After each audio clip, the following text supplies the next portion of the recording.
ಕರ್ನಾಟಕ ಸೇರಿದಂತೆ ಭಾರತೀಯರು ಕಾಯುತ್ತಿದ್ದ ಮುಂಗಾರು ಮಳೆ ಸುರಿಸುವ ಮಾರುತಗಳು ಕೊಂಚ ವಿಳಂಬ ಬಳಿಕ ಕೊನೆಗೂ ಕೇರಳವನ್ನು ಪ್ರವೇಶಿಸಿವೆ. ಈ ಮೂಲಕ ದೇಶಕ್ಕೆ ಅಧಿಕೃತ ಮುಂಗಾರು ಮಳೆ ಆಗಮಿಸಿದೆ ಎಂದು ಭಾರತೀಯ ವಾತಾವರಣ ಇಲಾಖೆ ಬೆಂಗಳೂರು ವಿಜ್ಞಾನಿಗಳು ದೃಢಪಡಿಸಿದ್ದಾರೆ. ಕರಾವಳಿ ಭಾಗದಲ್ಲಿ ಮುಂದಿನ ಒಂದು ವಾರ ಜೂನ್ 11ರವರೆಗೆ ಬಿರುಗಾಳಿ ಸಹಿತ ನಿರಂತರವಾಗಿ ಧಾರಾಕಾರ ಮಳೆಯಾಗಲಿದೆ. ದಕ್ಷಿಣ ಕನ್ನಡ ಜಿಲ್ಲೆಗಳಲ್ಲಿ ಈಗಾಗಲೇ ಭಾರಿ ಮಳೆಯಾಗುತ್ತಿದ್ದು, ಉಡುಪಿ, ಉತ್ತರ ಕನ್ನಡ ಜಿಲ್ಲೆಗಳಲ್ಲಿ ಮುಂದಿನ 24 ಗಂಟೆಗಳಲ್ಲಿ ವ್ಯಾಪಿಸುವ ಸಾಧ್ಯತೆ ಇದೆ. ಕರಾವಳಿಯ 3 ಜಿಲ್ಲೆಗಳಲ್ಲಿ 115 ರಿಂದ 200 ಮಿಲಿಮೀಟರ್ ವರೆಗೆ ಮಳೆ ನಿರೀಕ್ಷೆ ಹಿನ್ನೆಲೆಯಲ್ಲಿ ಮುಂದಿನ 7 ದಿನ ಆರೆಂಜ್ ಅಲರ್ಟ್ ಘೋಷಿಸಲಾಗಿದೆ. ಉತ್ತರ ಕರ್ನಾಟಕಕ್ಕೆ ಮುಂದಿನ 1-2 ದಿನಗಳಲ್ಲಿ ಮುಂಗಾರು ಮಳೆ ಚುರುಕಾಗಲಿದೆ. ಆದರೆ ಭಾರಿ ಮಳೆ ಆಗುವುದು ಸದ್ಯಕ್ಕೆ ಅನುಮಾನ ಎನ್ನಲಾಗುತ್ತಿದೆ. ಅಲ್ಲಲ್ಲಿ ಹಗುರದಿಂದ ಉತ್ತಮ ಮಳೆ ಬರಬಹುದು. ಬೆಳಗಾವಿ, ಧಾರವಾಡ, ಗದಗ, ಕೊಪ್ಪಳ, ವಿಜಯಪುರ, ಬಾಗಲಕೋಟೆ, ಹಾವೇರಿ ಸೇರಿದಂತೆ ಬಹುತೇಕ ಜಿಲ್ಲೆಗಳಲ್ಲಿ ಇನ್ನೊಂದು ವಾರ ಸಾಧಾರಣ ಮಳೆ ಮತ್ತು ನಿರಂತರ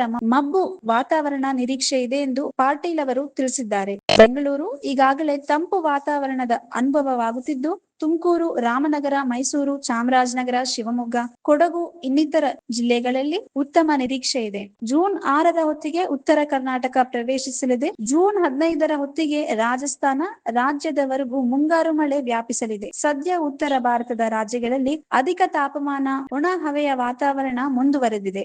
ಈ ವಿಡಿಯೋ ನಿಮಗೆ ಇಷ್ಟವಾದಲ್ಲಿ ಲೈಕ್ ಮಾಡಿ, ಶೇರ್ ಮಾಡಿ, ಸಬ್ಸ್ಕ್ರೈಬ್ ಮಾಡಿ.